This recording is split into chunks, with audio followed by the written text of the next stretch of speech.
Now, people are coming to Florida, yes, to visit, but also just picking up and moving. We have led the nation in net in-migration since COVID started. But I can tell you, this is not just because we have lower taxes, because we've always had lower taxes. These are people who are fleeing leftist governments in this country and even around the world. There are people that look to Florida as the citadel of freedom who are chafing under authoritarian rule all across the world. I recently got a letter from Samuel from Australia, and he said, quote, "There isn't much hope right now here, and many of us are fearful of what our leaders have in store for us. I look to you and your great state of Florida for hope during this dark time. Thank you for standing up for us." And we have done that. Canadians are writing in, Australia, Europe, you name it, and I think they understand what the stakes are, and they look to us of what protecting freedoms a lot means. The threats we face to freedom, the threats we face to a just society are much more pervasive than they were just 10 years ago. I mean, think of what the left wants to do. What are their political aims? If they had just elected a couple more U.S. senators, they were going to pack the U.S. Supreme Court. They were going to make D.C. a state, so they'd have 2 radical left-wing Democrat senators for life. They were going to abolish the Electoral College so California could elect the president, and they wanted to federalize fraudulent ballot practices.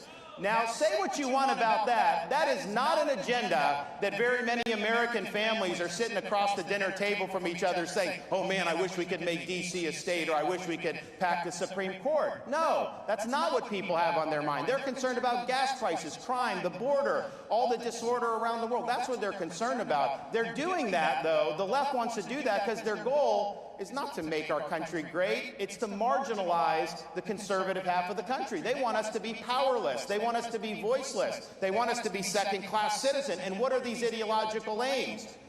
The woke is the new religion of the left. And this is what they have in mind. That's why they want CRT, because they want to divide the country. That's why they remove statues of Thomas Jefferson and Abraham Lincoln and Teddy Roosevelt. Take George Washington's name off schools, because they want to erase that history. They want to delegitimize our founding institutions, and they want to replace that with their left-wing ideology as the foundational principles of our modern-day society. Wokeism is a form of cultural Marxism. It is not just about raising taxes or bad economic policy. It's about tearing at the fabric of our society and trying to replace it with something that will be much, much more sinister. And the problem that we face as conservatives is a lot of major institutions in our country have become infected with this woke virus. You look at the corrupt and dishonest legacy media in this country and what they're doing to divide us and what they're doing to prop up the regime. They are not in the business of telling the truth. They're in the business of spinning partisan narratives to be able to benefit their side. They don't speak truth to power. They're defending the regime in power, and if you speak up, they come after you. They'll smear you. They'll defame you.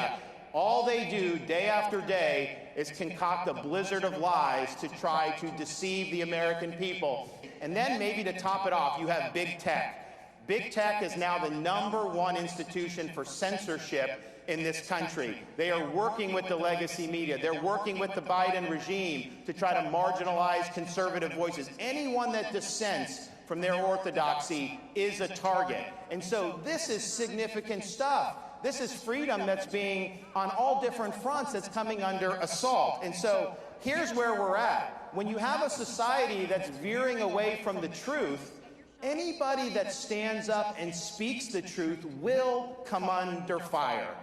That is going to happen. And so in times like these, there is no substitute for courage. Having the courage to stand up against things like cancel culture, having the courage to reject corporate media narratives, having the courage to take on institutions like big tech, having the courage to stand in the way of the Brandon administration.